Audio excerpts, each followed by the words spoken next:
Hello नमस्कार, जय हिंद मेरे प्यारे साथियों। मैं कपिल कुमार स्वागत करता हूं आप सभी का प्रावी विद्यापीठ चैनल पर। आप सब लोग कैसे हैं? उम्मीद है आप सब लोग बहुत अच्छे होंगे, शानदार होंगे, गजब जबरदस्त होंगे। बेटा आज की क्लास में मैं आपको इतिहास का नेक्स्ट लेक्चर लेकर आया हूं और आज इतिहास के अगली क्लास में हम पढ़ेंगे साहित्यिक स्रोत। कौन से पढ़ेंगे बेटा? साहित्यिक स्रोत।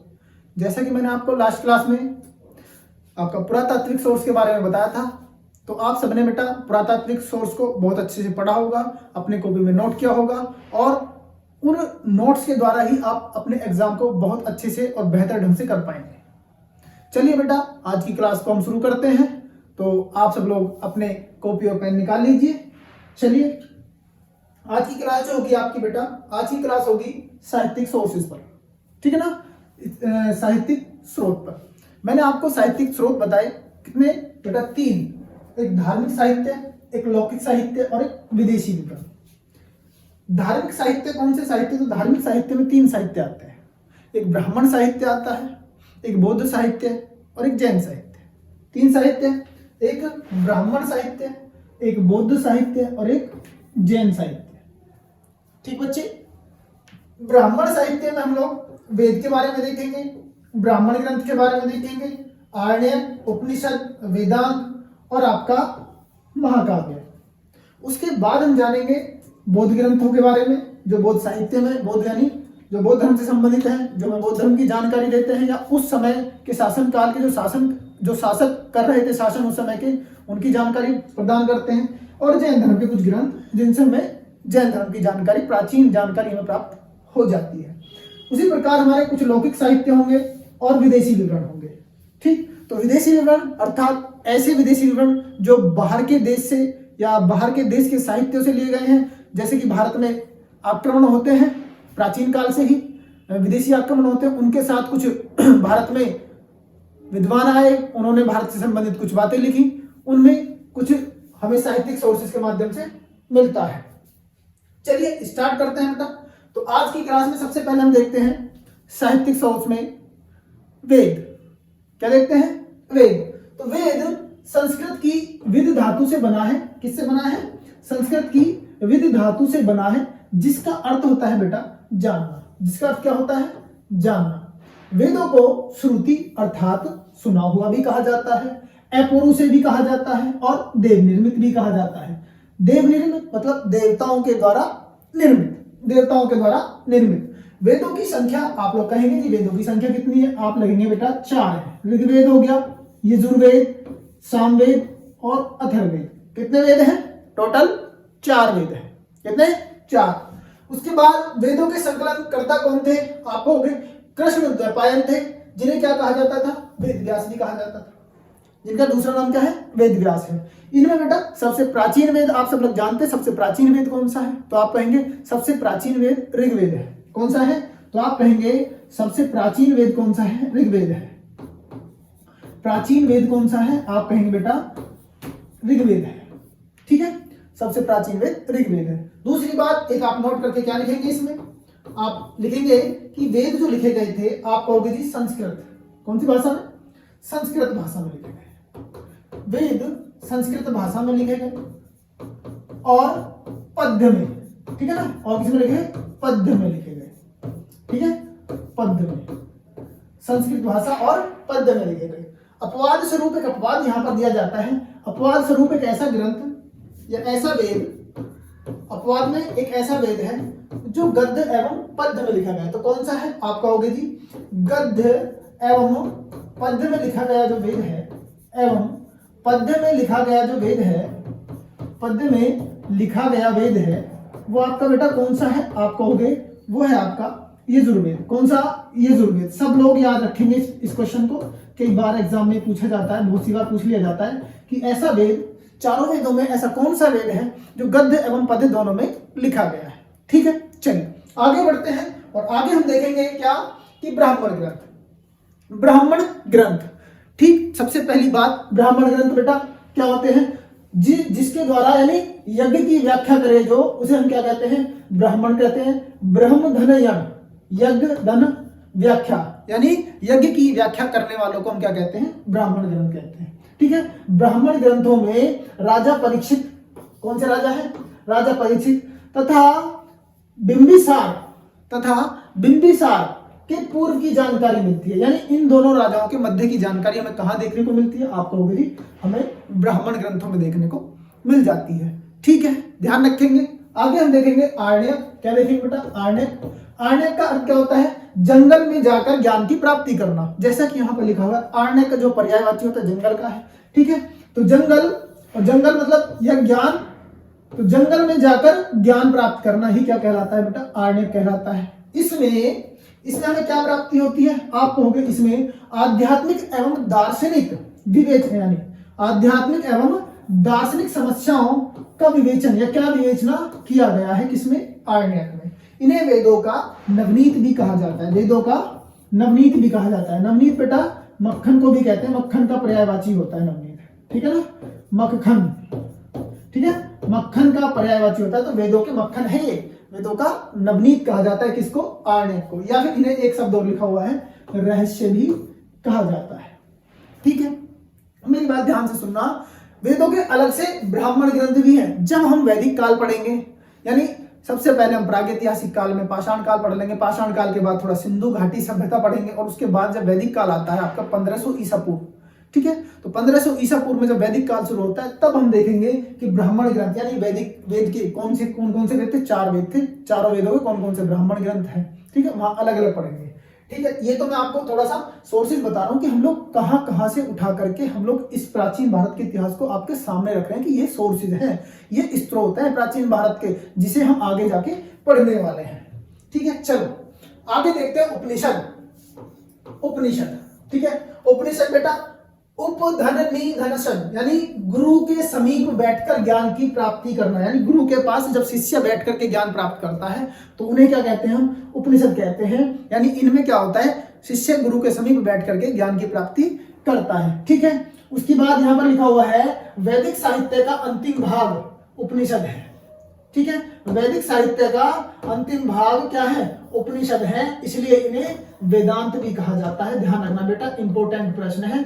इस बार एग्जाम जो अभी हाल फिलहाल में हुआ है ना, पैट का एग्जाम आपका, उसमें भी ये प्रश्न पूछा गया है। बहुत इंपॉर्टेंट प्रश्न है कि वेदों जो आपका वैदिक साहित्य का अंतिम भाग किसे कहा जाता है, वेदांत किसे कहा जाता है? आप कहोगे जी उपनिषद को कहा जाता है। ठीक है, आगे हम लोग देखते हैं कि उपनिषद गद्य एवं पद्य दोनों में लिखे गए हैं।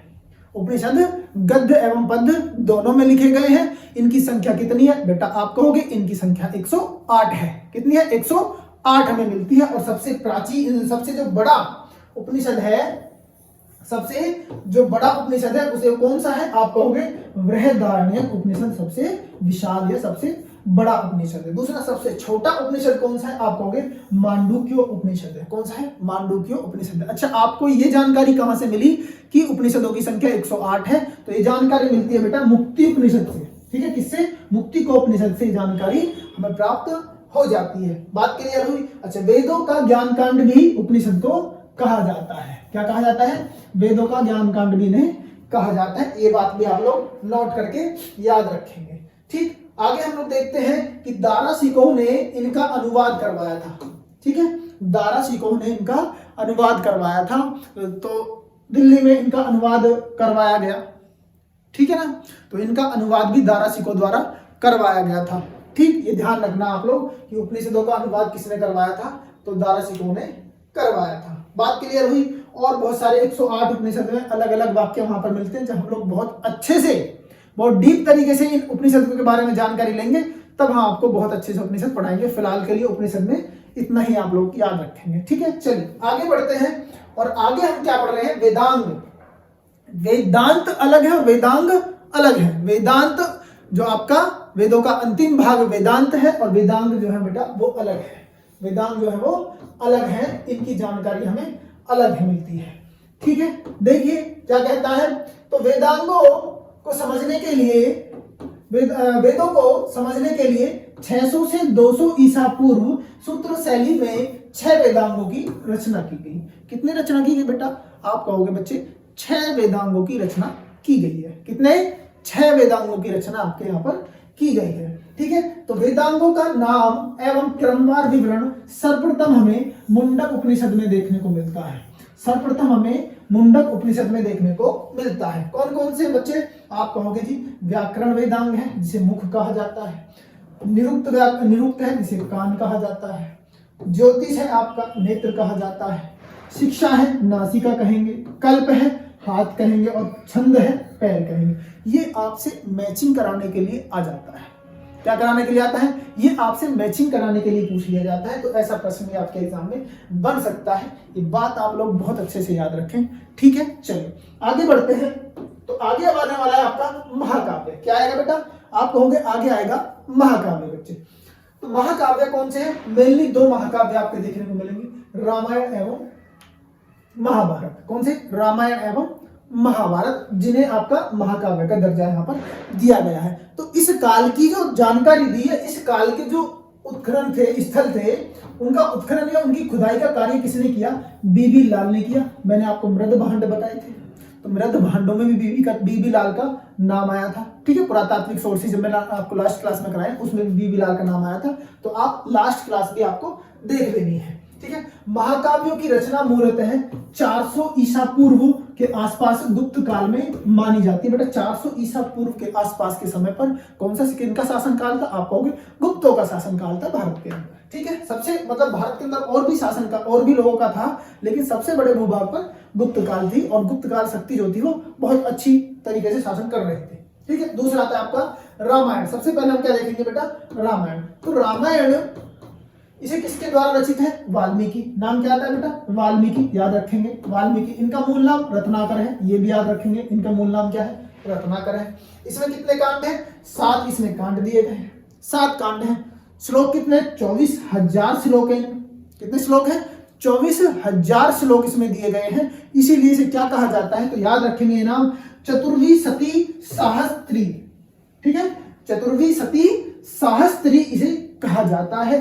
ठीक, इसमें कितने सर्ग हैं? आप कहोगे इसमें अध्यायों की संख्या, सर्गों की संख्या 500 है, यानी 500 इसमें सर्ग है। अब हम देखते हैं 7 कांड। बहुत इंपॉर्टेंट है अपने आप में, एग्जाम में पीछे प्रश्न भी पूछा जा चुका है 7 कांडों में से। ठीक है, तो सबसे पहले आप देखते हैं बाल कांड।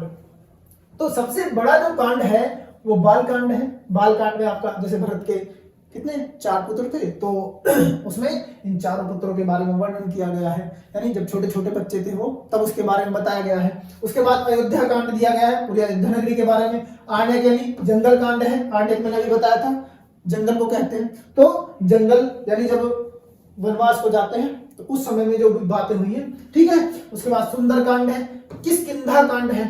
ठीक है, किष्किंधा कांड सबसे छोटा कांड ये है, इंपॉर्टेंट पॉइंट है, ध्यान रखना इसे भी। ये सबसे छोटा कांड है और सबसे बड़ा कांड आपका बाल कांड है। ये भी आपको इंपॉर्टेंट है, ये भी याद रखेंगे। अगला लंका कांड और उत्तर कांड। कितना होगा बेटा? 1 2 3 4 5 6 और 7 आपका पूरे हो गए हैं। ठीक है, तो ये ध्यान रखना। अगली बात देखेंगे, रामायण का तमिल में अनुवाद कम्बन ने किया था। किसने किया था? रामायण का तमिल में अनुवाद कम्बन ने किया था। और ये कब किया था? तो आप कहोगे जी दक्षिण भारत में थे ये। ठीक है ना, तो 12वीं सदी के आसपास इन्होंने नाम दिया था ई राम अवतारम। क्या नाम दिया था? ई राम अवतारम नाम से इन्होंने इसका आप कहोगे तमिल भाषा में अनुवाद किया था। ठीक, आगे देखते हैं कि मुगल काल में फारसी भाषा, ध्यान रखें बेटा, मुगल काल की जो भाषा थी वो दरबारी भाषा जो थी वो फारसी भाषा थी। ठीक है, तो फारसी भाषा में इसका अनुवाद अब्दुल कादिर बदायूनी, किसने? अब्दुल कादिर बदायूनी ने किया। रामचरितमानस की रचना, एक इंपोर्टेंट पॉइंट आपके लिए भी एग्जाम की दृष्टि से है, आता है एग्जाम में कई बार पूछा जाता है। ठीक है, रामचरितमानस की रचना तुलसीदास ने की। कब की? आप कहोगे 1574 ईस्वी में की। उस समय पर भारत में शासनकाल किसका था? आप कहोगे बेटा अकबर का शासनकाल था। किसका? अकबर का शासनकाल था 1574 ईस्वी में। ठीक है, इसकी एक पॉइंट और लिखना है, कहां पर बेटा? ये आपका अवधी भाषा की है। किसमें लिखी हुई है? अवधी भाषा में रचित है। क्लियर हुआ? तुलसीदास ने इसकी रचना की। ये था आपका बेटा क्या? ये आपके हैं कौन से? ब्राह्मण साहित्यों में। ठीक है, ब्राह्मण साहित्य। अब आते हैं हम कौन से साहित्य? बौद्ध साहित्य। कौन से?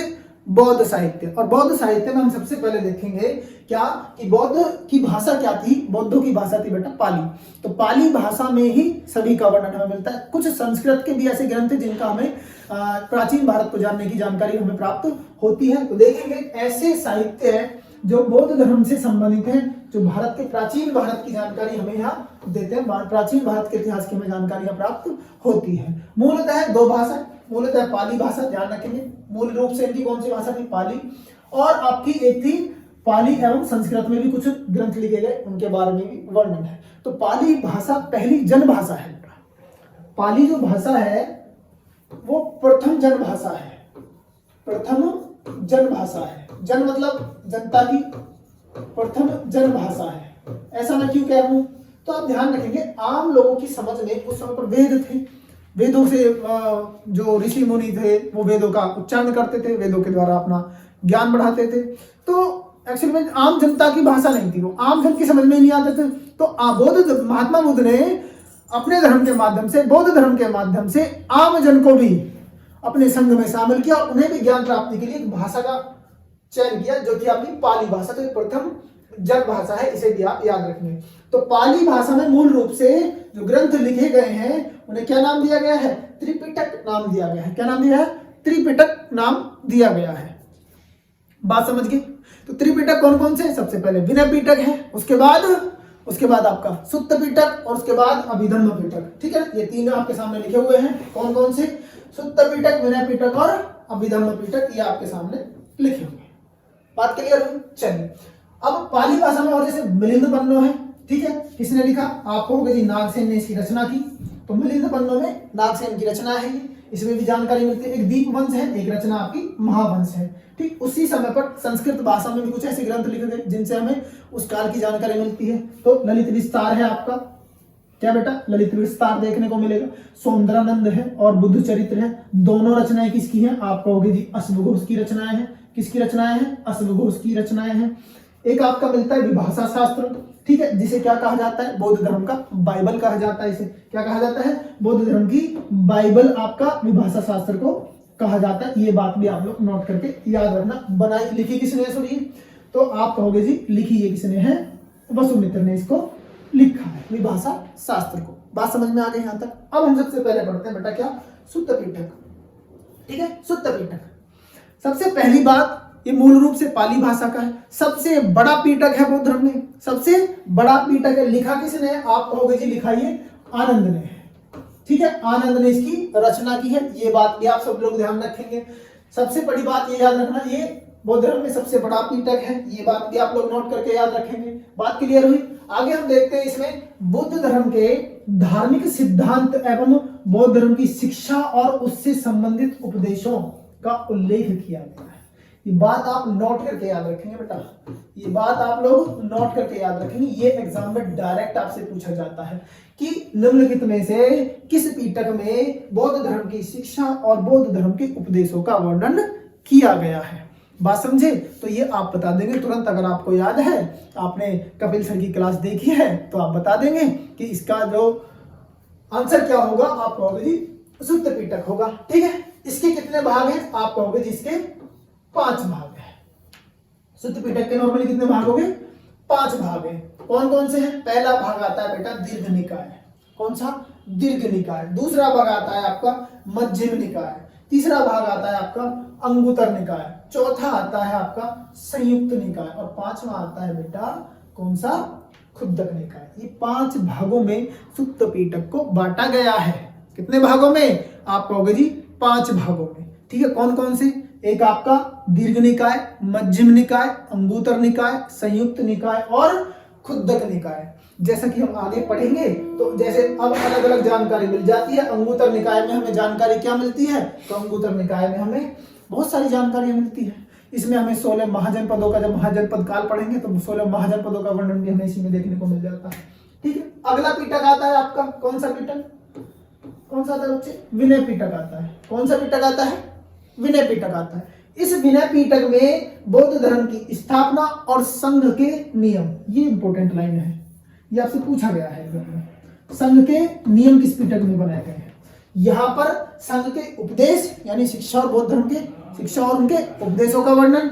यहाँ पर आपका संघ के नियम, जो वहां पर संघ बनाए गए थे, उन संघों के नियमों का वर्णन किसमें किया गया था? विनय पिटक में किया गया था। आप कहोगे बेटा उपाली ने इसकी रचना की थी। किसने की थी? उपाली ने इसकी रचना की थी। आगे हम देखते हैं अभिधम्म पिटक। क्या देखते हैं? अभिधम्म पिटक। अभिधम्म पिटक तीसरा पिटक है और इसकी रचना मोगलीपुत्तितस, ठीक है, मोगलीपुत्तिस ने की थी।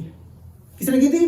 मोगलीपुत्तिस ने की थी। और बौद्ध धर्म के दार्शनिक सिद्धांतों का उल्लेख इसमें किया गया है। बौद्ध धर्म के दार्शनिक सिद्धांतों का उल्लेख इसमें किया गया है। इसकी रचना आप कहोगे जी तीसरी बौद्ध संगति में हुई थी। किसमें हुई थी? तीसरी बौद्ध संगति में इसकी रचना हुई थी। ठीक है, तीसरी बौद्ध संगति या बैठक भी कह सकते हो, ठीक है ना। वैसे संगति लिखा आता है, जो इनका सम्मेलन या बैठक होती थी। तो बौद्ध धर्म की 4 बैठकों का बहुत इंपॉर्टेंट है। 4 बैठक बहुत वेरी वेरी इंपॉर्टेंट है। जब हम बौद्ध धर्म पढ़ेंगे तो वहां पढ़ लेंगे। यहाँ हमने आपको बता ही दिया है कि तीसरी बैठक किसके शासनकाल में होगी? आपको होगी अशोक के शासनकाल में होगी। ठीक है, तीसरी बैठक अशोक के शासनकाल में होगी, पाटलिपुत्र में होगी। अध्यक्ष यही रहेंगे मोगलीपुत्तिस, ठीक है ना। तो इनके द्वारा ही अभिधम्म पिटक की रचना की गई थी। आपसे कई बार एग्जाम में पूछा जाता है कि अभिधम्म पिटक की रचना पाटलिपुत्र में हुई। उस समय पर पाटलिपुत्र का सम्राट कौन था या शासक कौन था? आप कहोगे जी अशोक था। ठीक है, चलिए ये हो गया आपके पिटक। अब हम देखते हैं जैन साहित्य। किन्हें देखते हैं बेटा? जैन साहित्यों को देखते हैं। यहाँ से भी बहुत अच्छी जानकारी हमें मिल जाती है। जैन धर्म से संबंधित हमें जानकारी मिल जाती है। जैसे कि जैन धर्म के प्रथम तीर्थंकर कौन थे? ऋषभदेव थे। सभी बच्चे जानते होंगे जो तैयारी कर रहे हैं, नॉर्मल सा प्रश्न है, सभी जानते हैं। ठीक है, तो जैन धर्म के जो आपका साहित्य है, जैन धर्म से संबंधित जो हमें जानकारी मिलती है, सबसे पहली बात हमें जानेंगे जैन धर्म में कि जैन साहित्य प्राकृत भाषा में थे। किसमें थे? जैनों की जो भाषा थी वो आपकी प्राकृत थी, जबकि बौद्धों की पाली भाषा थी। क्लियर रहेगा, ये पॉइंट आप याद रखना। या फिर आ सकता है अर्धमागधी। अर्धमागधी लिखा हुआ भी आपके एग्जाम में आ सकता है। जैन साहित्यों को आगम या पुब्बे कहा जाता था, ठीक है ना। आगम या पुब्बे कहा जाता है, जिनकी संख्या 46 है। जिनकी संख्या 46 है। आगे हम देखते हैं इसमें। अच्छा, अब हम देखते हैं क्या कि आचरण सूत्र। एक तो ये रहा, यहां से हमें जानकारी मिली। और क्या जानकारी मिली? इसमें जैन भिक्षुओं द्वारा पालन किए जाने वाले नियमों का उल्लेख किया गया है। क्या किया गया है? जैन भिक्षुओं द्वारा पालन किए जाने वाले नियमों का उल्लेख किया गया है। जो जैन भिक्षु होते थे, उनके जो पालन करते थे, अपने जो उनका सिद्धांत था, उसके नियम जो बनाए गए थे, उनका उल्लेख आपका आचरांग सूत्र में मिलता है। किसमें मिलता है? आचरांग सूत्र में मिलता है। दूसरा आता है एक आपका कल्प सूत्र। कौन सा? कल्प सूत्र। इसकी रचना किसने की बेटा? आप कहोगे जी इसकी रचना भद्रबाहु ने की थी। इसमें जैन धर्म की जानकारी हमें मिल जाती है। इसमें जैन धर्म की जानकारी हमें मिल जाती है। भद्रबाहु कौन थे? आप कहोगे जी चंद्रगुप्त मौर्य के शासनकाल के एक जैन धर्म के जैन धर्म से संबंधित हैं। और इन्हीं के उपदेशों को सुनकर के या इन्हीं के साथ चंद्रगुप्त मौर्य दक्षिण भारत में श्रवणबेलगोला में जाकर के अपने प्राण त्याग देते हैं सरलेखन द्वारा। ठीक है ना, ये ध्यान रखना। ये आपको मौर्य साम्राज्य में भी थोड़ा सा पढ़ा दिया जाएगा वहां पर भी।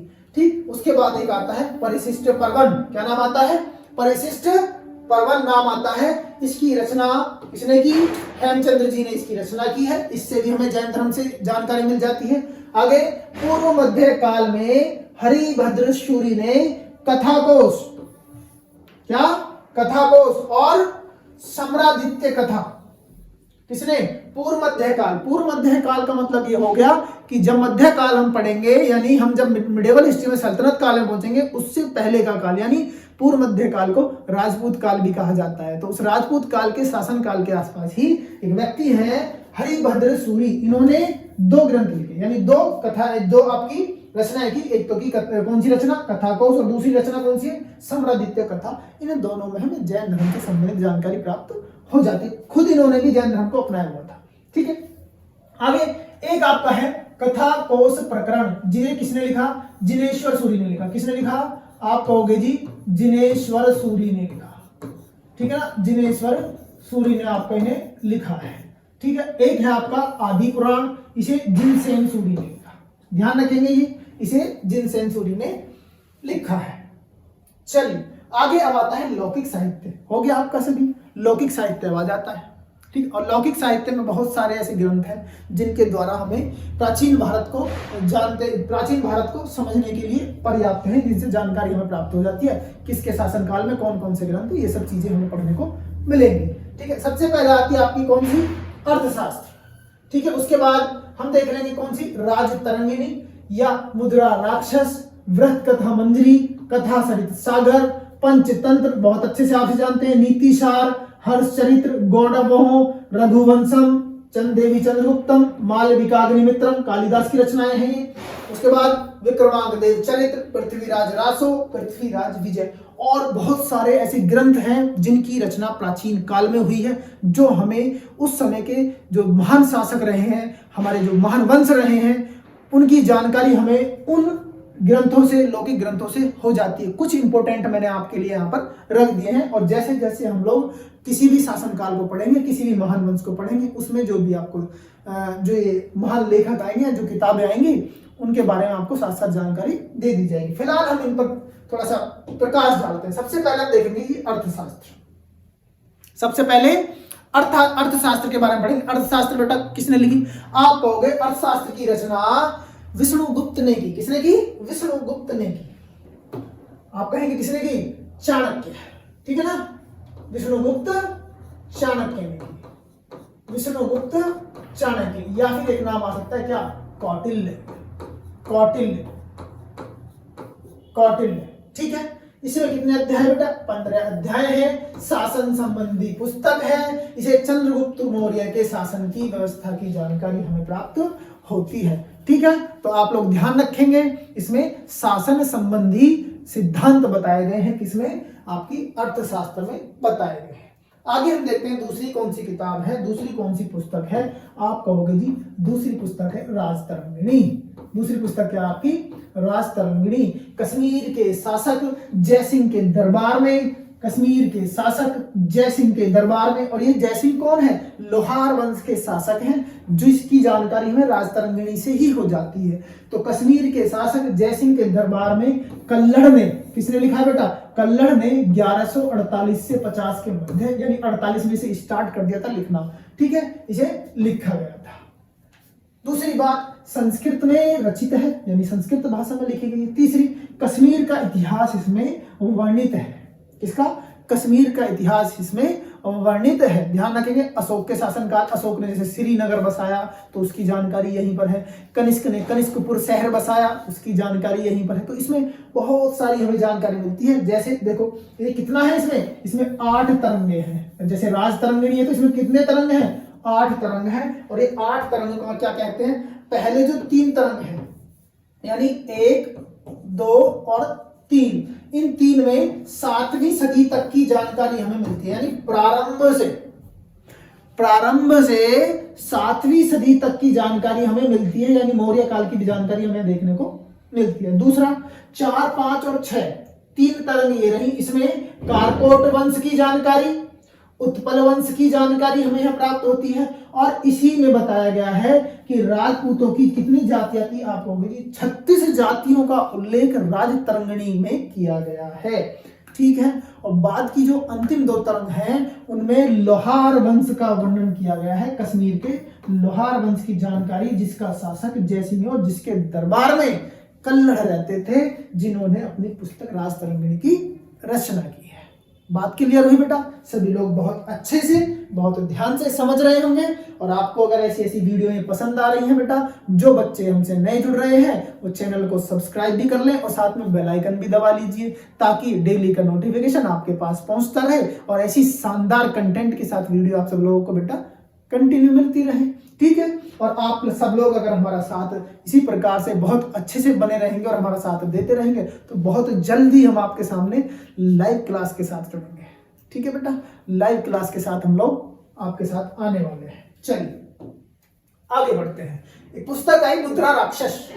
पुस्तक आई कौन सी, मुद्रा राक्षस। इसमें ये किसकी रचना है, आप कहोगे विशाख दत्त की रचना है। गुप्त काल में लिखी गई थी। मुद्रा राक्षस में बेटा मौर्य काल की जानकारी मिलती है।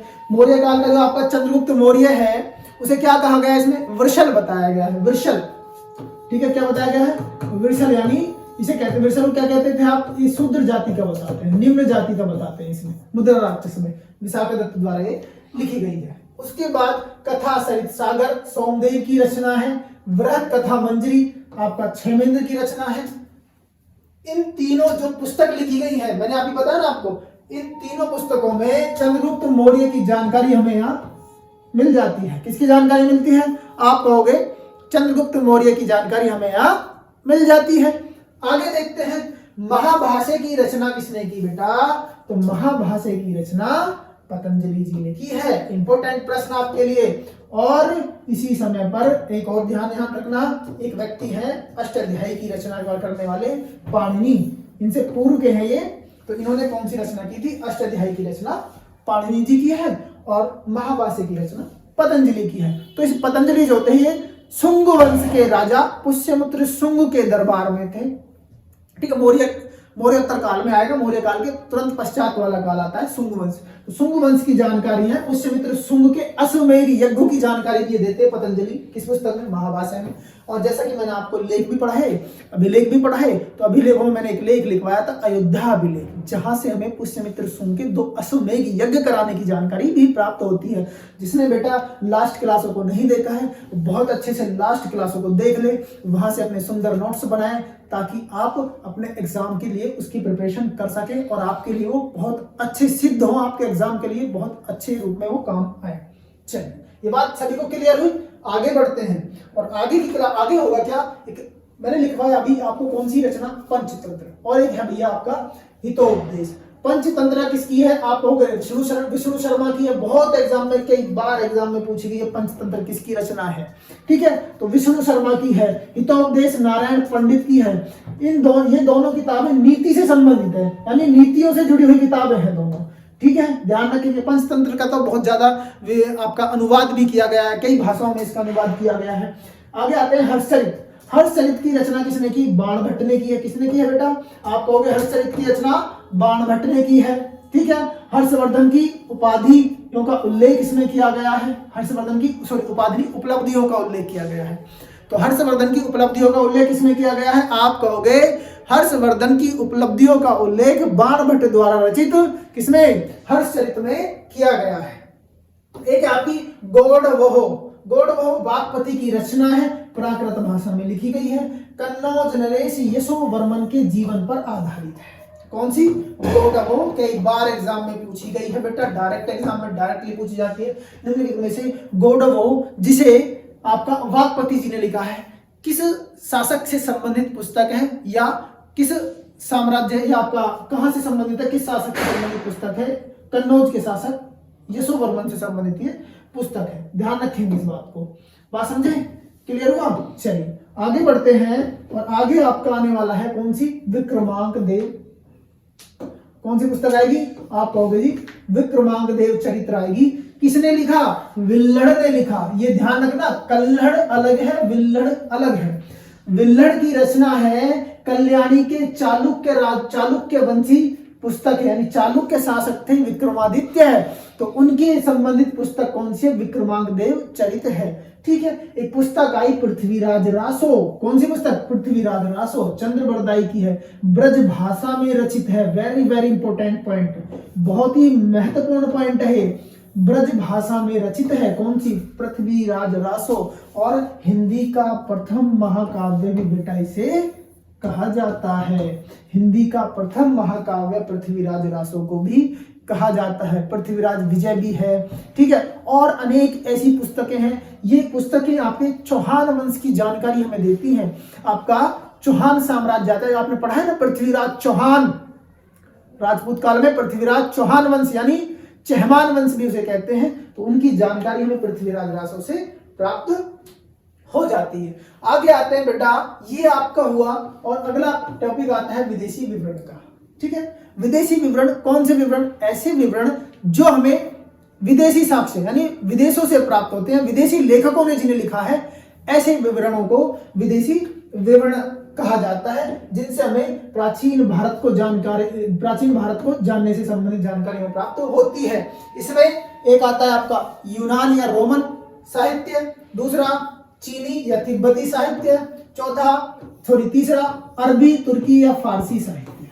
ठीक है, तो ये तीन साहित्य आपके देखने को मोस्टली मिलते हैं। सबसे पहले हम देखते हैं कौन से, यूनान या रोमन साहित्य। तो भारत में जैसे जैसे विदेशी आक्रमण हुए, भारत में जैसे जैसे विदेशी, अब आप कहोगे जी विदेशी आक्रमण कैसे हुए, मैं आपको बता दूं कि प्राचीन भारत से ही भारत में विदेशी आक्रमण होने प्रारंभ हो गए थे भाई। प्राचीन, जैसा कि आप कहेंगे जी नंद वंश का शासन चल रहा था और उधर चंद्रगुप्त मौर्य जो है मौर्य वंश की स्थापना करना चाह रहा था। ठीक है, यानी नंद वंश को समाप्त करके उसी बीच में विदेशी आक्रमण हुआ, किसका, सिकंदर का, महान अलेक्जेंडर सिकंदर, उसे पढ़ेंगे हम। ठीक है, तो उसके बाद जब मौर्य साम्राज्य रहा, उसके मौर्य साम्राज्य के बाद भी कुछ विदेशी आक्रमण हुए।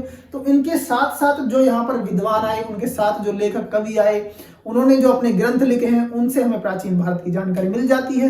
नॉर्मली छोटा सा एक पॉइंट है, आप लोग सब बने रहिए क्लास में और देखिए पढ़ते हैं हम इसे बहुत अच्छे से। तो भारत में जैसे जैसे विदेशी आक्रमण हुए, वैसे ही अनेक विद्वान लेखक, कवि एवं यात्री, कुछ यात्री के रूप में भी भारत आए। तो यात्रियों ने भारत में प्रवेश किया।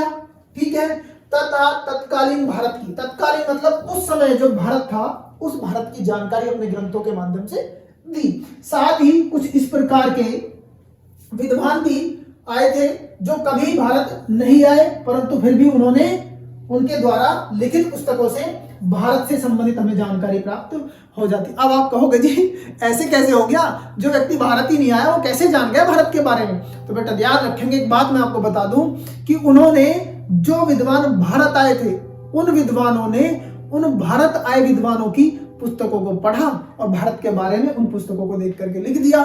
ठीक, तो यही बात होती है, वो भारत नहीं आए लेकिन फिर भी अपनी पुस्तकों में भारत का वर्णन किया। देखिए यूनानी लेखकों में, तो यूनानी लेखकों में कुछ ऐसे लेखक हैं जो किससे पूर्व आए, सिकंदर से पहले, जो सिकंदर के साथ आए और जो सिकंदर के बाद भी आए, क्योंकि सिकंदर का आक्रमण प्राचीन आक्रमण है। हालांकि हखमनी वंश का भी आपका दारा प्रथम है जो शासक है, उसने भी भारत पर कुछ क्षेत्रों को जीता था। मैंने आपको बताया था, नक्श ए रुस्तम अभिलेख भी है एक वहां पर, ठीक है ना, सासानी वंश का। ठीक, तो उसमें भी हमें जानकारी मिल जाती है। बात समझे। चलिए तो हम देखते हैं यूनानी जो आपके यात्री हैं या यूनानी जो साहित्यकार हैं जो भारत में आए और जो सिकंदर के आक्रमण से पूर्व जो आए थे या जो नहीं आए थे, वो कौन कौन है। एक है हेरोडोटस, एक टीशियस, हिकेटियस, स्काइलक्स। सभी को ध्यान रखना, वेरी वेरी इंपॉर्टेंट है। और ये तो आप सभी को पता है, फादर ऑफ हिस्ट्री है ना, इतिहास के जनक या पिता किसे कहा जाता है, हेरोडोटस को कहा जाता है। मैंने स्टार्टिंग में ही बताया था। ठीक, यूनान में इनका जन्म होता है। दूसरा, सिकंदर के साथ आने वाले कौन थे, निर्याकस था, एरिस्टोबुलस था, एनेसिक्रेट्स था और क्लिटार्क्स था। उसके बाद जो आए, उसके बाद तो आए कौन कौन, मेगास्थनीज भी आया, Deimachus, Arrian, Justin, Ptolemy, Strabo, Diodorus और प्लिनी। ये सब विद्वान आपका सिकंदर के बाद भारत में एंट्री करते हैं। ठीक है, चलिए अब हम देखते हैं नोट। और नोट सभी इंपॉर्टेंट होते हैं, ये बात आप लोग याद रखना, आपके एग्जाम की दृष्टि से इंपॉर्टेंट होते हैं सभी। स्काइलैक्स जो दारा प्रथम के साथ पहली बार भारत भूमि पर आया था, मैंने बताया ना दारा प्रथम हकमनी वंश का शासक था। ठीक है, तो सिकंदर से पूर्व आए हैं, तो दारा प्रथम के साथ ये भारत आया था। इसने कुछ भारत से संबंधित जानकारी इकट्ठा की, एकत्र की और विवरण दे दिया।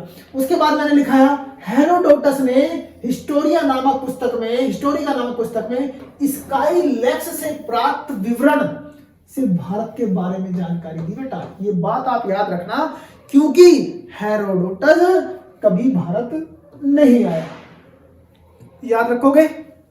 तो हेरोडोटस कभी भारत नहीं आया, ये बात भी आप लोग बहुत अच्छे से याद रखेंगे। बात समझ रहे हैं, ये बात भी आप बहुत अच्छे से याद रखेंगे कि हेरोडोटस ने हिस्टोरिका नामक पुस्तक लिखी और उस पुस्तक में जो वर्णन किया गया है वो स्काइलैक्स से प्राप्त विवरण दिए गए हैं। उस पुस्तक में उन्होंने भारत से संबंधित जो वर्णन किया है वो इसके विवरणों को देख करके किया है। बात क्लियर हुई। चलिए आगे देखते हैं अनेसिक्रेट्स। इसे देखेंगे, आप कहोगे अनेसिक्रेट्स ने सिकंदर की जीवनी लिखी। किसकी जीवनी, सिकंदर की जीवनी लिखी और साथ ही उत्तर भारत की, कौन से भारत की, उत्तर भारत की। अब आप सीधी सी बात जान ही रहे होंगे कि उत्तर भारत कौन सा, ये वाला आपका जो जम्मू कश्मीर आपका जो क्षेत्र है, ये आपका जो पंजाब से लगता है वो जो आधुनिक पाकिस्तान है आपका, ये वाला जो क्षेत्र है इस तरीके से, ठीक है ना। तो इस तरीके ये वाला जो क्षेत्र है, इस क्षेत्र की जानकारी हमें किसने दी? आप कहोगे ऑनेसिक्रेटस ने दी, क्योंकि इसने सिकंदर की जीवनी लिखी और सिकंदर ने भारत पर आक्रमण भी किया है। तो आप सब समझ जा रहे हैं कि इसने उत्तर भारत की जानकारी हमें दी। अगला आता है बहुत ही वेरी वेरी इंपॉर्टेंट, ये आपके एग्जाम की दृष्टि से बहुत इंपॉर्टेंट है। क्यों है? मेगास्थनीज इसका नाम है। क्या नाम है? मेगास्थनीज इसका नाम है। और इसने अपनी एक पुस्तक लिखी जिसका नाम है बेटा इंडिका। क्या नाम है? इंडिका नामक पुस्तक जो इसने लिखी, जिसमें भारत का विवरण दिया गया, जिसमें भारत की तत्कालीन भारत की जानकारी मिलती है। आया किसके शासनकाल में था भारत? तो आप कहोगे ये चंद्रगुप्त मौर्य के दरबार में आया था। भेजा किसने था? आप कहोगे जी सेल्यूकस निकेटर ने भेजा था। पहला भारत में आने वाला राजदूत कहा जाता है इसे, ठीक है ना। तो चंद्रगुप्त मौर्य के दरबार में आया था, ठीक है। भारत में आने वाला प्रथम राजदूत था जिसे सेल्यूकस निकेटर द्वारा भेजा गया था। सेल्यूकस निकेटर द्वारा भेजा गया था इसे। बात क्लियर हुई? सेल्यूकस निकेटर जो है वो सिकंदर का उत्तराधिकारी है, जो बाद में भारत के क्षेत्रों पर शासन करने के लिए रुक जाता है। चलिए, ये सब चीजें आपको आगे आने वाली क्लासों में मिलेंगी। कभी आप सोचने लगे सर क्या क्या बता जा रहे हैं, तो ये सब जानकारी है आपको सोर्सेज के माध्यम से थोड़ा थोड़ा आपको बताया जा रहा है कि भाई इस प्रकार से हमें स्रोत मिले हैं, इनसे हमें जानकारी मिलती है, ठीक है। तो इंडिका याद रखना, उसमें कुछ चीजें लिखी गई हैं। और क्या क्या चीजें लिखी गई है इंडिका पुस्तक में? सबसे पहली बात, मेगास्थनीज बताता है कि भारत कैसा है? समचतुर्भुजाकार है, जहां पर कुल 58 नदियों का उल्लेख है। कितनी नदियां बताई इसने? 58 नदियों का उल्लेख बताया है, जिनमें सबसे बेस्ट नदी, सबसे पवित्र नदी कौन सी बताई बेटा? आप कहोगे गंगा नदी बताई। कौन सी नदी बताई सबसे पवित्र? आप कहोगे जी यहां पर सबसे पवित्र गंगा नदी बताई है, ठीक है। याद रखेंगे। आगे इसने पाटलिपुत्र को, किसको? पाटलिपुत्र को सबसे बड़ा नगर बताया। भाई जब भारत में आया है तो कुछ जानकारी देगा ही, जानकारी देगा, क्योंकि चंद्रगुप्त मौर्य का शासनकाल है। मौर्य साम्राज्य की स्थापना चंद्रगुप्त मौर्य ने कर दी है। और जब मौर्य साम्राज्य की स्थापना कर दी तो उस समय पर आया है, तो उस समय पर इसने कुछ चीजें बताई।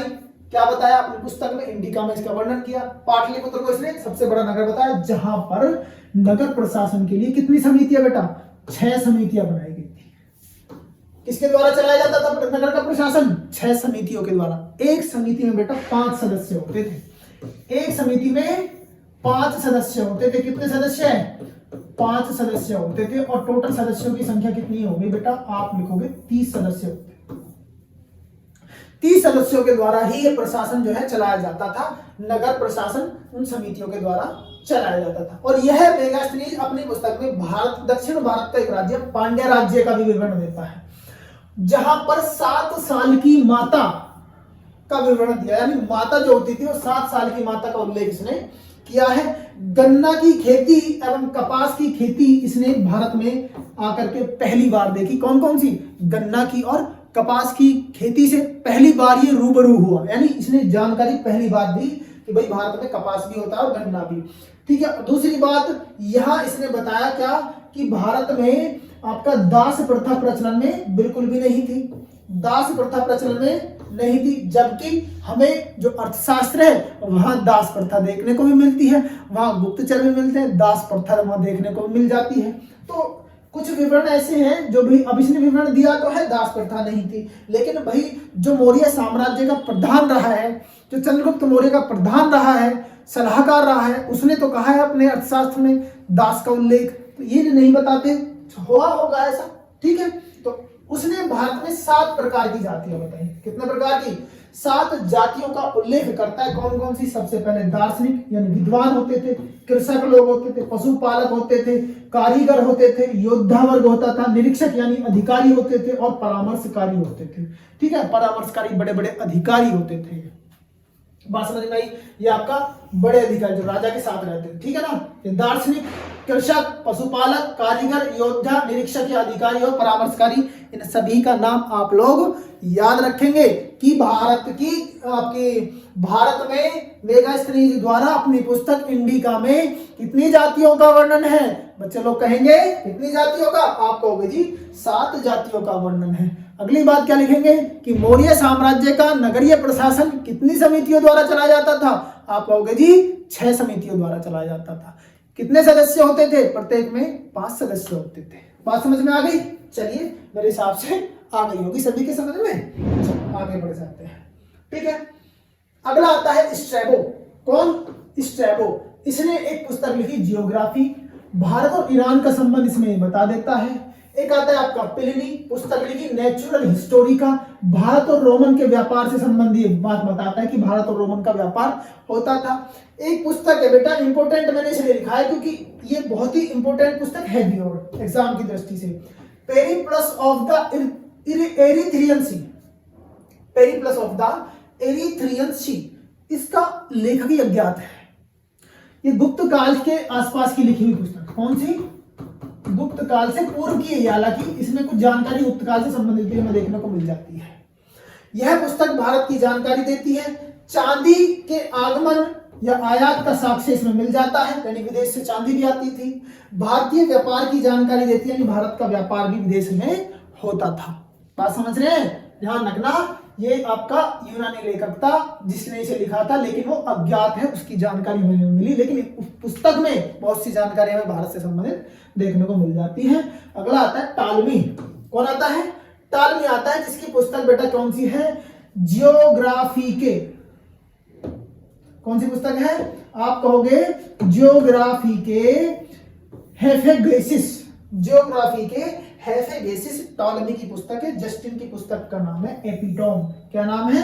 एपिटोम। इन पुस्तकों से भारत के इतिहास की जानकारी हमें देखने को मिलती है। हालांकि जो आपकी ओरिजिनल इंडिका है या मेगास्थनीज का जो विवरण है वो हमें प्राप्त नहीं हुआ, लेकिन इसके बाद के जो लेखक हैं, एरियन है, जस्टिन है, प्लूटो है, प्लूटार्क है, ये जितने भी आपको मैंने लिखाया है ना यहाँ पर, टॉलमी है, स्ट्रैबो है, प्लिनी है, इन सबके द्वारा उस मेगास्थनीज की जानकारी बाद में दे दी गई है। बात समझे? चलिए आगे देखते हैं चीनी एवं तिब्बती। यूनानी खत्म हुए, आगे कौन आया बेटा? आप कहोगे चीनी एवं तिब्बती। चीनी लेखक आप सब देख रहे होंगे, चीनी लेखक कौन कौन है? फाहियान है, वेइनसान सुंगयुंग है, वेइनसान मातवालिन इत्सिंग। ठीक है, ये आपके भारत में प्राचीन काल की जानकारी देते हैं हमें। उसके बाद तिब्बती एक लेखक है, इनका नाम है तारा लांबा नाथ। याद रखना, तारा लांबा नाथ ये लेखक हैं। इनकी 2 पुस्तकें मोस्ट इंपोर्टेंट हैं, वेरी वेरी इंपोर्टेंट है। एक है कंगयूर और एक है तंगयूर। नाम याद रखना, नाम थोड़ा आपको अटपटा लग रहा होगा। कंगयूर और तंगयूर 2 इनकी पुस्तक है, तिब्बत के लेखक हैं। ठीक है, इन दोनों पुस्तकों से मौर्य काल की भी जानकारी मिलती है, सुंग वंश की भी जानकारी मिलती है, पाल वंश की भी जानकारी हमें देखने को यहाँ पर मिल जाती है। ठीक है, पाल वंश की भी जानकारी हमें देखने को मिल जाती है। ये बात भी आप लोग नोट करके याद रखेंगे। एक बेटा इधर मैंने लिखा हुआ अरबी एवं फारसी या तुर्की जो आपके लेखक हैं वो कौन कौन थे? आपका इब्न खुर्दब, सुलेमान अल मसूदी, अल बरूनी भी है, वो बाद में आया, लेकिन मैं प्राचीन भारत के सोर्सेज पढ़ा रहा हूं, तो प्राचीन भारत के 3 लोग बहुत अच्छे सोर्सेज देते हैं। हालांकि वो भी देते हैं, लेकिन ये 3 प्राचीन काल में ही आए हुए हैं। क्लियर हुआ? आगे फाहियान, वेरी वेरी इंपॉर्टेंट, आया कब था भारत में? आप कहोगे जी 399 ईस्वी में आया था। कब आया था? ईस्वी में आया था। शासन किसका था फाहियान के समय पर? आप कहोगे इस समय पर भारत में गुप्त साम्राज्य का शासन था। गुप्त साम्राज्य का वेरी वेरी इंपॉर्टेंट शासक शासन कर रहा था यहाँ पर, जिसका क्या नाम है? चंद्रगुप्त द्वितीय, जिसकी उपाधि क्या थी? विक्रमादित्य। जिसकी उपाधि क्या थी? विक्रमादित्य की उपाधि इसकी मिलती है हमें देखने को। ठीक है, तो इसके शासन काल में ये भारत में एंट्री करता है। रहा कितने समय तक? आप कहोगे जी 14 वर्ष तक यह भारत में रहा था। आया बेटा स्थल मार्ग से था, गया ये जल मार्ग से था, क्योंकि गुप्त काल के समय पर बंदरगाह होता था बंगाल में, एक ताम्रलिप्ति। क्या नाम लिख रहा हूं मैं यहाँ पर? ताम्रलिप्ति। ठीक है, इस ताम्रलिप्ति बंदरगाह के माध्यम से ये वापस अपने देश चला जाता है। इसकी पुस्तक का नाम वेरी वेरी इंपॉर्टेंट है, याद रखेंगे, फोक्योकी। ठीक है, याद रखना पुस्तक का नाम। ठीक है, फोक्योकी। भाई चाइनीज है, माल चाइनीज का रिजेक्टेड हो जाता है आजकल के समय में ना, लेकिन इनके जो ग्रंथ है वो रिजेक्टेड नहीं है। उस समय की प्राचीन भारत की हमें जानकारी दे देते हैं बहुत अच्छे से। ठीक है, चलिए अगला हम देखते हैं सुंगयुंग। स्कंदगुप्त के शासनकाल, गुप्त वंश का शासक है। 518 ईस्वी में आया। कब आया? 518 ईस्वी में आया। हूण शासक मिहिरकुल की जानकारी ये देता है हमें। किसकी? हूण शासक मिहिरकुल की जानकारी हमें ये देता है। ठीक, याद रखना। और इसके बारे में हमें, और इसके स्कंदगुप्त के शासनकाल की जानकारी हमें 518 ईस्वी में ये देता है। अगला आता है वेन्सांग। कौन आता है? वेन्सांग। कब आया? आप कहोगे जी हर्षवर्धन के शासनकाल में आया। जब हर्षवर्धन का शासनकाल था, इस भारत भूमि पर एक वर्धन वंश था, और उस वर्धन वंश में एक शासक आता है हर्षवर्धन। बहुत महत्वपूर्ण शासक है, अपने आप में भारत की ताकत को समेटे हुए बहुत अच्छे से आपका शासन कर रहा था हर्षवर्धन। 629 ईस्वी में, 629 ईस्वी में हर्षवर्धन के शासनकाल में भारत आया। 6 वर्ष बेटा इसने नालंदा में अध्ययन भी किया है। पूरे कंप्लीट रूप से भारत में कितने वर्ष रहा? आप कहोगे जी 13 वर्ष रहा। एक्चुअली में बौद्ध धर्म से संबंधित ये व्यक्ति है, तो ये इसी के लिए आया था भारत में बौद्ध धर्म का ज्ञान प्राप्त करने के लिए। इसीलिए यह है नालंदा में 6 वर्ष के लिए अध्ययन करता है, और संस्कृत की भी विद्या ये बहुत अच्छे से ग्रहण करता है। इसे तीर्थ यात्रियों का राजकुमार कहा जाता है। कभी आपसे एग्जाम में पूछ ले कि किस विदेशी यात्री को तीर्थ यात्रियों का राजकुमार कहा जाता है, तो आप लगा देना बेटा, आंसर आपको पता होगा। कौन होगा? वेन्सांग होगा। कौन होगा? वेन्सांग होगा। इसकी पुस्तक का नाम सीक्यू की है। क्या है इसकी पुस्तक का नाम? सीक्यू की इसकी पुस्तक का नाम है। इसने कन्नौज का वर्णन भी किया और बताता है कि विधवा और सती प्रथा यहाँ देखने को नहीं मिलती है। कन्नौज की विवरण में क्या बताता है? बताता है कि यहाँ विधवा और सती प्रथा देखने को नहीं मिलती है। याद रखना। अगला आता है इत्सिंग, और इत्सिंग आपका आता है 671 ईस्वी में आया। कब आया बेटा? 671 ईस्वी में आया। 37 बौद्ध साथियों के साथ में आया था। चाइना में बौद्ध धर्म आप देखते होंगे, चाइना बौद्ध धर्म मानने वाले बहुत ज्यादा, तो बौद्ध धर्म की मान्यता भारत में ज्यादा थी, क्योंकि भारत में ही बौद्ध धर्म का जननी है, भारत में ही बौद्ध धर्म का जन्म हुआ था, क्योंकि महात्मा बुद्ध बौद्ध धर्म से संबंधित थे। ठीक है, जिन्होंने बौद्ध धर्म का प्रचार प्रसार किया था। यह नालंदा में 10 वर्ष तक रहा। इसने भारत को किस नाम से पुकारा? आर्य देश नाम से पुकारा। आप लास्ट क्लास में देखेंगे, सबसे पहली क्लास जो मेरी हुई है उसमें मैंने भारत का नामकरण पढ़ाया था। वहां मैंने आपको बताया होगा कि इत्सिंग ने भारत को किस नाम से पुकारा। आप कहोगे जी आर्य देश के नाम से पुकारा। अगर वहां पर नोट में नहीं है तो अब यहां पर नोट कर लीजिए किस नाम से पुकारा है। आप कहेंगे बेटा आर्य देश के नाम से पुकारा है। ठीक है, चलिए आगे देखते हैं। अब ये आगे आपके कौन से? ये आपके आ गए इब्न खुर्दम। मैंने बताया अरबी फारसी उर्दू लेखक। ठीक है, तो इब्न खुर्दम कौन आए? इब्न खुर्दम आए। और ये इब्न खुर्दम जो आए हैं ये आपका कब आए? 844 से 848 ईस्वी के मध्य ये इब्न खुर्दम रहे। इनकी पुस्तक का नाम है किताबुल मसालिक वल मामलिक। थोड़ा बड़ा नाम है, ठीक है, क्योंकि मुस्लिम लेखक हैं तो इनकी नाम भी इसी प्रकार से। किताबुल मसालिक वल ममालिक इनके पुस्तक का नाम है। इस पुस्तक में क्या किसका वर्णन है? मार्गों का और राज्यों का विवरण इसमें दिया गया है। इसी पुस्तक में भारत की 7 जातियों का वर्णन इसमें भी किया गया बेटा। भारत की 7 जातियों का वर्णन इसमें भी किया गया है। आपका इंडिका में तो किया ही गया है, लेकिन यहाँ पर भी 7 जाति बताई हैं। राजवंशीय क्षत्रिय जो आपका राजवंश से संबंधित होते थे, ठीक है। एक साधारण क्षत्रिय जो आपका नॉर्मल रूप से क्षत्रिय थे, जो योद्धा वर्ग में भी आ जाते थे। एक ब्राह्मण होते थे, ठीक है, जो अपना पालन पोषण कैसे करते थे? राजा की बढ़ा चढ़ा करके प्रशंसा करके, राजा के मन में बस करके, और वहां के आसपास के आपका ब्राह्मण का कार्य करके, यज्ञ पूजा हवन करके, तो इन्हें पैसे दे दिए जाते थे। सोने में इन्हें लाद दिया जाता था, ठीक है, सोने चांदी में इन्हें लाद दिया जाता था। तो ये अपना जीवन यापन इस प्रकार से करते थे, ठीक है। वैश्य बेटा, वैश्य आपका खेती वगैरह करके अपना कृषक वर्ग था। ये शूद्रों में बेटा दास देखने को मिलते हैं उस समय पर। दास कुछ सेना में भी होते थे, ऐसी बात नहीं है, दास भी होते थे, सेना भी होती थी, सेना में भी कुछ शूद्रों को भर्ती किया गया था।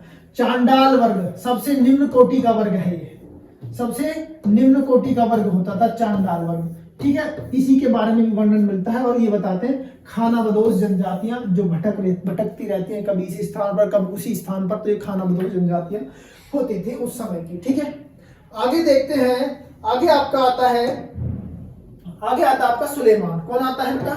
आगे आता है आपका सुलेमान। तो 851 ईस्वी में भारत आया। 851 ईस्वी में भारत आया। यह गुज्जर प्रतिहार शासक, इंपॉर्टेंट फैक्ट है बेटा, ध्यान रखेंगे। यह गुज्जर प्रतिहार शासक मिहिर भोज और राष्ट्रकूट वंश का शासक अमोघ वर्ष प्रथम के समकालीन भारत में एंट्री करता है। अमोघ वर्ष प्रथम का नाम आप लोग याद रखेंगे। ठीक है, हिंद महासागर को इसने किस नाम से पुकारा? आप कहोगे दरियाए गंज कहा। हिंद महासागर को क्या कहा? दरियाए गंज कहा। और पुस्तक इसकी क्या है? सिलसिल तुत्त त्वारीख इसकी पुस्तक का नाम है। ये भी आप लोग नोट करके याद रखेंगे। अगला है अल-मसूदी, और अल-मसूदी 915 ईस्वी में भारत आया। इसने भारत में पान का विवरण दिया है। किसका? पान का। और मुल्तान में सूर्य मंदिर का विवरण भी ये देता है। ठीक है, इसकी पुस्तक का नाम मुरुजुज जहब है। क्या नाम है? मुरुजुज जहब आपका सुलेमान की पुस्तक का नाम है। कहाँ का रहने वाला था? आप कहोगे जी बगदाद का रहने वाला था। ठीक है बेटा, ये आपकी मुझे लगता है कि क्लास कंप्लीट हो गई है। ठीक है, तो ये थे आपका साहित्यिक स्रोत।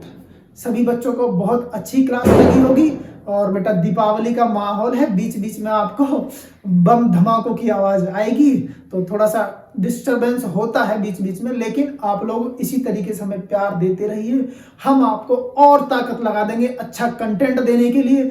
आप लोगों का बेटा क्लास को बहुत ज्यादा से ज्यादा शेयर कर दीजिए और बच्चे इसे देखने का प्रयास कीजिए, ताकि हम आपको आने वाली क्लासों में लाइव मिल जाएंगे। आप सब लोगों का सपोर्ट रहेगा तो हम लोग बहुत जल्दी आपके साथ लाइव क्लास करेंगे।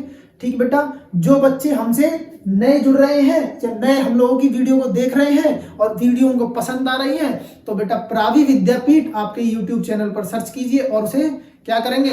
चैनल को सब्सक्राइब भी कर लेंगे और साथ में बेल आइकन भी दबा दें, ताकि आपको हमारी प्रत्येक क्लास का नोटिफिकेशन आपको जाता रहे और हमसे आप जुड़ते रहें। ठीक है बेटा, आज की क्लास आप सब लोगों को कैसी लगी कमेंट बॉक्स में जरूर कीजिएगा। ठीक बेटा, मिलते हैं आप सब लोगों से नेक्स्ट क्लास में। और आप सभी को ढेरों सारी बधाई, धनतेरस की भी, दीपावली की भी, भैया दूज की, सबकी आपको ढेरों बधाइयां हो। आप खुशी से मंगल रहे, आपका परिवार हमेशा खुश रहे। चलिए बेटा, मिलते हैं आपसे अगली क्लास में। तब तक के लिए नमस्कार। जय हिंद, जय भारत।